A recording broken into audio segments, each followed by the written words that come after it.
ETF index mutual funds నేర్చుకుని stock మార్కెట్లో రాణించాలనుకుంటున్నారా? వెంటనే ఈ నెంబర్కి కాల్ చేయండి. Hi viewers, India's largest digital media network Suman టీవీకి స్వాగతం. ప్రస్తుతం మనతో ఉన్నారు international certified happiness and mindfulness coach Anuhya. అసలు హ్యాపీనెస్ అంటే ఏంటి, తర్వాత అంటే మనకి మనం హ్యాపీగా ఎంతకాలం ఉండగలుగుతాం, అలా ఉండాలంటే ఏం చేయాలి అనే దాని గురించి అనూహ్యని అడుగుదాం. నమస్తే అనూహ్య. నమస్తే రాధా.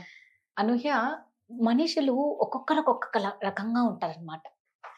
అంటే ఫర్ ఎగ్జాంపుల్ ఎలా ఉంటుంది అంటే, అవతల పర్సన్ ఎంత బాగా ప్రేమించినా వీళ్ళు ఒక అంటే ఫర్ ఎగ్జాంపుల్ ఇద్దరు ఉన్నారు, అమ్మాయిలు అబ్బాయిలు చక్కగా ప్రేమించుకుంటూ మంచిగా ఉంటారు. అమ్మాయికి అబ్బాయి మీద నమ్మకం, అబ్బాయికి అమ్మాయి మీద నమ్మకం. బట్ ఏదో ఒక రోజు ఒక చీమలాగా మెదడుకు ఒక చిన్న పురుగులాగా సోకినప్పుడు ఈ దరిద్రపు మొబైల్స్ వచ్చాకే గొడవలు ఎక్కువ అయిపోతూ ఉంటాయి. ఎవరికైనా, తల్లి కూతుర్లకైనా, అక్కా చెల్లెలకైనా, ఫ్రెండ్స్ కైనా ఆ మొబైలే చిచ్చు పెడతారు. అయితే అప్పుడు ఆ అమ్మాయి వెళ్ళి ఆ అబ్బాయి మొబైల్ చూసి అక్కడ ఏమీ లేని దానికి కూడా ఒక ఇమాజినేషన్ తో ఉండి వాళ్ళ రిలేషన్ ని స్పాయిల్ చేసుకుంటారేమో అని అనిపిస్తుంది అనూహ్య. ఫస్ట్ ఆఫ్ ఆల్, అంటే అంత నమ్మకంగా ఉన్న ఆ జంట మధ్య ఎందుకు ఇలాంటివి అయితే, అంటే అవతల పర్సన్ ఎంత చెప్తున్నాయి వీళ్ళు ఎందుకు వినరు, ఎందుకు అది లాస్ట్ కి తెగిపోతాయి కదా ఇలాంటి బంధాలు. ఇలాంటి వాళ్ళకి అంటే ఒక సొల్యూషన్ ఖచ్చితంగా కావాలి. అక్కడ ఏమీ లేకపోయినా వీళ్ళే క్రియేట్ చేసుకోవడం. ఒక నిమిషం ఫోన్ లిఫ్ట్ చేయకపోతే ఆ అమ్మాయితో ఉన్నాడేమో, లేకపోతే ఆ అబ్బాయితో ఉన్నాడేమో. ఆన్లైన్ లో కనిపిస్తే కొంతమంది ఆన్లైన్ కూడా తీసేసుకుంటారు. ఈ గోళలు ఉంటాయి ఏమో ఆన్లైన్ చూపించకుండా మెయింటైన్ చేస్తారు. 100%. అంటే నిజంగా అక్కడ ఒకవేళ తప్పు ఉంటే ఓకే, తప్పు లేకపోతే ఎలా, వీళ్ళు ఎలా మార్చుకోవాలి? ఏదైనా అమ్మాయి కానీ అబ్బాయి కానీ, ఒక లవర్స్ మధ్య చూద్దాం, భార్యాభర్తలే అనుకుందాం, ఎవరైనా సరే ఒక రిలేషన్షిప్ లో ఉండడం అనేది ఎవరైనా సరే, ఈవెన్ ఫ్రెండ్స్ మధ్యలో కూడా చూసుకుందాం. ఫ్రెండ్స్ లో కూడా వస్తుంది కదా, అయ్యో నువ్వు వాళ్ళతో మాట్లాడవు, నాతో మాట్లాడట్లేదు, నేను ఫోన్ చేస్తే లిఫ్ట్ చేయట్లేదు, ఇలాగా. సో ఓన్లీ కపుల్ అనే కాకుండాను ఫ్రెండ్స్ మధ్యలో కూడాను వస్తూ ఉంటది ఇది. లేదా నేను అప్పుడు మెసేజ్ పెట్టాను, నువ్వు రిప్లై ఇవ్వలేదు, ఇన్ని గంటలకు పెట్టావు, అప్పుడు ఎందుకు పెట్టలేదు, నేను కాల్ చేసినప్పుడు ఎందుకు లిఫ్ట్ చేయలేదు, లేట్ గా చేసావు, కాల్ బిజీ వచ్చింది, కాల్ వెయిటింగ్ వచ్చింది. ఇవన్నీ చాలా కామన్ గా వింటూ ఉంటాం. ఫస్ట్ ఒక రిలేషన్షిప్ లో ఎవరైనా ఉండాలి అంటే అన్నిటికన్నా ముఖ్యమైనది ఏంటి? నమ్మకం. ఆ నమ్మకం అనేది ఎంత బలంగా ఉండాలంటే, ఎదుట వ్యక్తి వచ్చి నీకు ఎవరైనా ఏదైనా చెప్పినా కూడా నువ్వు నమ్మకం, నీకు తెలియాలి నువ్వు ఎవరితోనైతే మాట్లాడుతున్నావో, నువ్వు రిలేషన్షిప్ లో ఉన్న వ్యక్తి కోసం నీకు కంప్లీట్ గా ఇన్ అండ్ అవుట్ అంత బాగా తెలియాలి కదా, అంత అవగాహన అనేది ఉండాలి. సెకండ్, ఓకే పోనీ ఎవరితోనైనా మాట్లాడారని అనుకుందాం, మాట్లాడారు, ఏదో అవసరం ఉండి మాట్లాడచ్చు, మీరు చూసారనుకోండి, లేదా మీకు ఆ విషయం తర్వాత తెలిస్తే క్లియర్ చేసుకోండి. క్లియర్గా కమ్యూనికేషన్ అనేది లేనప్పుడే మనకి ఒక డౌట్ అనేది ఫామ్ అయిపోతుంది. ఫస్ట్ ఏంటంటే ఎసంప్షన్లోకి వెళ్ళిపోతాం అనమాట. అవును, ఓకే ఇలా అయిందా, అయితే ఖచ్చితంగా ఇదే జరుగుంటది అని. కాల్ లిఫ్ట్ చేయకపోతే కావాలనే లిఫ్ట్ చేయడం లేదు. ఇప్పుడు నేను నీకు కాల్ చేశాను అనుకో, నువ్వు ఏదో షూట్ లో ఉండి అది కాల్ లిఫ్ట్ చేయకపోతే నేను అనుకోవచ్చు నాతో మాట్లాడడం ఇష్టం లేదు, లేదా నన్ను రాధా అవాయిడ్ చేస్తుంది, అందుకే కాల్ లిఫ్ట్ చేయట్లేదు అని. మన మైండ్ కి ఏముంది, ఉంటది, అదే పని, బోల్డ్ థాట్స్ వస్తూ ఉంటాయి. కానీ అదే నేను మేబీ కొంచెం నేను ఆలోచించే విధానం మార్చుకున్నాను అనుకో, మేబీ ఏదైనా పనిలో ఉందేమో, కాల్ బ్యాక్ చేస్తారులే, కాల్ బ్యాక్ చెయ్యకపోతే కదా నేను అప్పుడు రైట్ వీటిలోని నేను అనుకునేవి నిజం అనుకోవాలి. అలాగా ఒక మనిషి కోసం ఇంకో మనిషికి మొత్తం క్లియర్ గా తెలియాలి.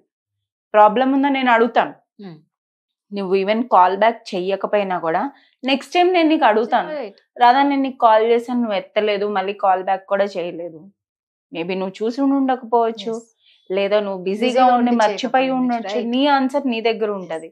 సో క్లియర్ కమ్యూనికేషన్ అనేది చాలా ఇంపార్టెంట్. ఒక రిలేషన్షిప్ లో నువ్వు ఉండాలి అంటే ప్రొఫెషనల్ కాదు, పర్సనల్ కాదు, ఫ్రెండ్స్ కాదు, కపుల్ కాదు, ఎక్కడైనా సరే, ఓ బిజినెస్ కూడా ఏదైనా సరే అనేది ఉండాలి. పార్ట్నర్స్ ఒక ఇద్దరు అంటే మధ్యలో నమ్మకంతో ఉండాలి, మాట్లాడుకోవాలి, క్లియర్ గా మనసు విప్పి మాట్లాడుకోవాలి. ఎలాంటి స్టేట్ లో మాట్లాడాలి? నువ్వేదో హడావుడి పడుతూ ఏదో అలా చేస్తారు ఇలా చేస్తారు అని ఏదో కోపము ఏడుస్తూ అలా కాదు, మైండ్ఫుల్ గా ఫస్ట్ నువ్వు నీ ఇమోషన్స్ ని కంట్రోల్ చేసుకొని నువ్వు కామ్ డౌన్ స్టేట్ లో ఉన్నప్పుడు నువ్వు ఎదుట వ్యక్తిని కూర్చోపెట్టి క్లియర్ గా ఎందుకు ఇలా జరిగింది ఏంటి అనేది వస్తే వాళ్ళ సైడ్ స్టోరీ కూడా వింటే తెలుస్తుంది కదా. ఇప్పుడు ఏమవుతుందంటే మీరు షేర్ చేసిన దాంట్లోని ఇప్పుడు మీరు అడిగిన క్వశ్చన్ బట్టి మనం అన్ని మన సైడ్ నుంచే ఆలోచిస్తాం, మనం ఒక స్టోరీ అనేది క్రియేట్ చేసేసుకుంటాం. అది నిజం కాదు. సౌండ్ అనేది రెండు చేతులు కలిస్తేనే వస్తుంది కదా. సో అటు నుంచి కూడా వినగలగాలి మనం, అప్పుడే ఆ రిలేషన్షిప్ అనేది ముందుకు సాగగలదు. లేదు నమ్మకం లేదు, క్లియర్ గా చెప్పేసేయండి, నాకు ఇలా అయితేనే నచ్చుతుంది, ఇలా అయితే నచ్చదు. ఇలాంటివి మనం క్లియర్ గా ఒక బౌండరీస్ అనేవి సెట్ చేసుకొని ఇలాంటివి చెయ్యొద్దు. ఎందుకంటే నీకేం కావాలో అవతల వాళ్ళకి వ్యక్తికి తెలియదు కదా. నువ్వు చెప్పనంత వరకు నీకు పలానా విషయం వల్ల ఇబ్బంది కలుగుతుంది అని అవతల వ్యక్తికి తెలియదు. నేను ఇక్కడ అయితే ఇందులోనే ఇంకొకటి కూడా చెప్తాను. ఇలాంటి సిచ్యువేషన్ లో ఉన్న వాళ్ళు ఎవరైనా కూడాను జనరల్ గా వేరే వాళ్ళకి సొల్యూషన్స్ కోసం కాల్స్ చేస్తూ ఉంటారు, మెసేజ్లు పెడుతూ ఉంటారు.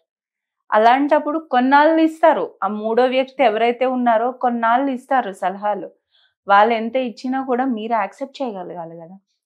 యాక్సెప్ట్ చేసి మీరు ఆ స్టెప్ తీసుకొని ముందుకు వెళ్ళగలగాలి, అప్పుడే కదా ఉంటుంది చేంజ్ అనేది.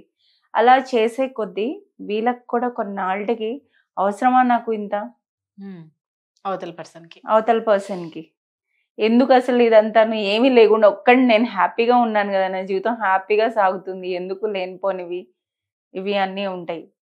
ఈ కాల్ చేస్తున్న వ్యక్తి ఎక్స్పీరియన్స్ ఎలా ఉంటదంటే ఇంకా అసలు చెప్తారు, సలహాలు ఇస్తారు, కొన్నాళ్ళు అయినప్పటికీ వాళ్ళు కూడా ఎమోషనల్ గా డ్రైన్ అయిపోతారు. ఏంట్రా బాబు ఎంత చెప్తున్నా కూడా వీళ్ళు వినిపించుకోవట్లేదు, అర్థం చేసుకోవట్లేదు అది అని వాళ్ళు కూడా ఒక బర్న్అవుట్ స్టేజ్ కి వెళ్ళిపోతారు అనమాట, డ్రైన్ అయిపోయి. మనం అయితే ఇక్కడ ఇలాంటి వాళ్ళు ఎవరైనా ఉంటే వాళ్ళు కూడా ఎలాగా డీల్ చేయొచ్చు ఇలాగా నింది మాట్లాడుకుందాం. వీళ్ళు బౌండరీస్ సెట్ చేయాలి. బౌండరీస్ ఎలా సెట్ చేస్తారు? చాలా అలాగే కట్టే కొట్టే తెచ్చే అని అలా అంటారు కదా, అలా చెప్పకుండాను లేదమ్మా అంటే వీళ్ళు ఎలా ఉంటారంటే కంటిన్యూస్ గా పదే పదే ఫోన్లు చేస్తూ ఉంటారు అనమాట. ఇంకా వీళ్ళు కూడా మాట్లాడుతున్న వ్యక్తి కూడా సలహాలు ఇచ్చే వ్యక్తి కూడాను విసిగిపోతారు, వెక్స్ అయిపోవడం అంటారు కదా అలా. సో ఏం చేయాలి? పలానా టైం తర్వాత నేను ఫోన్ ఎత్తను, లేదా నేను బిజీగా ఉన్నాను, నాకు ఓన్లీ ఇప్పుడే అవుతుంది చేయటం. సో అలాగా క్లియర్ గా బౌండరీస్ అనేవి సెట్ చేసుకోవాలి. మేబీ మనం ఇప్పుడు కాదు తర్వాత మాట్లాడుకుందాం, ఇలా మాట్లాడినప్పుడంతా మన ఇదవుతుంది. ప్లస్ ఈ వ్యక్తి కూడా ఏంటి అవగాహన చేసుకోవాలి. ఏంటి అవగాహన? అలా వాళ్ళు కాల్ చేసి మాట్లాడినప్పుడు మీ బాడీలోని ఏమవుతున్నది అంటే మీకు వరీగా అనిపిస్తుందా, యాంగ్జైటీ అనిపిస్తుందా, ఏదో అనీజీగా అనిపిస్తుందా, అన్కంఫర్టబుల్ గా అనిపిస్తుందా, ఏదో ఒక తెలియని ఇరిటేషన్ వస్తుందా అలాగా. ప్లస్ మీ బాడీలోని సెన్సేషన్స్ ఎలా ఉన్నాయి, మైండ్ఫుల్నెస్ కాబట్టి నేను చెప్తున్నాను అనమాట. బాడీలోని సెన్సేషన్స్ ఎలా ఉన్నాయి? కొన్నిసార్లు ఊపిరి ఎక్కువ అవ్వడం వస్తూ ఉంటది, అబ్బా మళ్ళీ ఫోన్ చేశారా అన్నట్టు మనకి మెంటల్ గా థాట్స్ కూడాను అలా వస్తూ ఉంటాయి అనమాట. సో ఇవన్నీ కలిపి మనం ఒక బౌండరీ లైన్ అనేది గీసుకోవాలన్నమాట. థర్డ్, ప్రయారిటైజ్ చేసుకోవడం తప్పు కాదు. ఆ బౌండరీస్ గీయడం అనేది it's part of self love. నీ కోసం నువ్వు బౌండరీ గీసుకోవడంలో తప్పేమీ లేదు. ఇంకొకటి పెద్ద వచ్చే ప్రాబ్లం ఏంటి అంటే ఇలా చేయడం తప్పు అనుకుంటాం, ఒక గిల్ట్ మోడ్ లోకి వెళ్ళిపోతారు. అరే నేను ఇన్నాళ్ళు మాట్లాడాను కదా, ఇప్పుడు ఇలా చెప్పాను కదా, ఏమనుకుంటారో ఏంటో అని అదొక గిల్ట్ మోడ్ లోకి వెళ్ళిపోతారు. అస్సలు తప్పేం కాదు.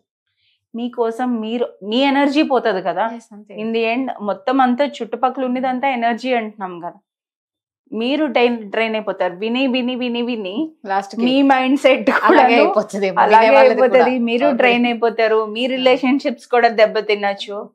సో అందుకని ఆ బౌండరీ గీయడం అనేది చాలా ఇంపార్టెంట్. ఆ బౌండరీ గీసి మిమ్మల్ని మీరు ప్రయారిటైజ్ చేసుకొని మీ చేసుకోవటంలో అస్సలు తప్పేం లేదు. సెల్ఫ్ లవ్ అంటేనే అది, మీ పీస్ కోసం మీరు చేస్తున్నారు కాబట్టి అసలు తప్పలేదు. సూపర్, కరెక్ట్ అని చాలా చక్కగా చెప్తారు. Thank you.